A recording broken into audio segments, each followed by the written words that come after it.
জমিদার নন্দ দুলালের নন্দ আর জমির সীমানা আইল এই দুয়ে মিলেই ময়মনসিংহের নান্দাইলের নামকরণ। এবার শুনব নান্দাইলের মানুষের নির্বাচনী জনমত। 2026 সনের ফেব্রুয়ারি মাসে 12 ফেব্রুয়ারিতে যে নির্বাচন অনুষ্ঠিত হবে, সেই নির্বাচনে আমরা অত্র এলাকার জনসাধারণ ভোট দিবে।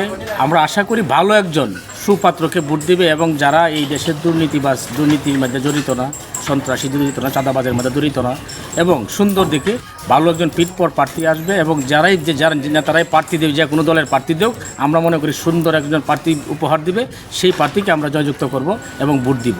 যারা নির্বাচন করতে আসছে এবং নতুন মুখ, পুরাতন মুখ দেখতেছি, আমরা শুনতে পাচ্ছি, তাদের মধ্যে আর নতুন করে না, এখান থেকে বাছাই করে যদি প্রার্থীটা দেয়, তাহলে আমি মনে করি সূক্ষ্ম ভালো প্রার্থী আসছে সেখানে। এমনই প্রার্থী চাই যে তার ভিতরে তাকে মানুষের দারিদ্রতা এবং দুঃখ দুর্দশা এবং এই অত্র এলাকার এই জনসাধারণের পাশে যেন সে মিলেমিশে থাকতে পারে, সেই ধরনের প্রার্থী হলে আমাদের জন্য ভালো হয়, যাতে আমাদের আপদে বিপদে সুখে দুঃখে খোঁজখবর রাখে, এই ধরনের প্রার্থী।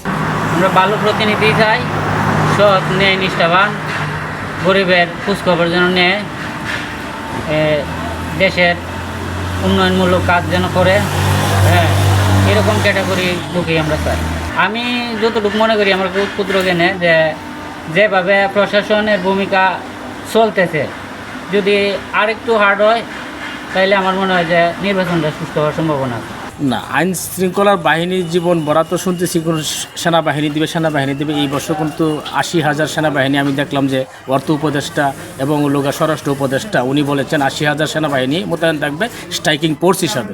তবে আমি মনে করি যদি ওইভাবে নির্বাচনটা উঠায় নিতে পারে, তাহলে সুন্দর একটা পরিবেশ বান্ধব নির্বাচন হবে এই বছর।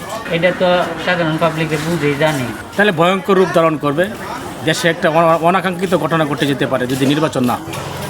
সেই অনাকাঙ্ক্ষিত ঘটনাটা কি বলতে পারেন, যে দেশে মারামারি, হানাহানি, কাটাকাটি যদি হয়, তাহলে তো আমাদের দেশে আমরা ভালো থাকবো না কেউ।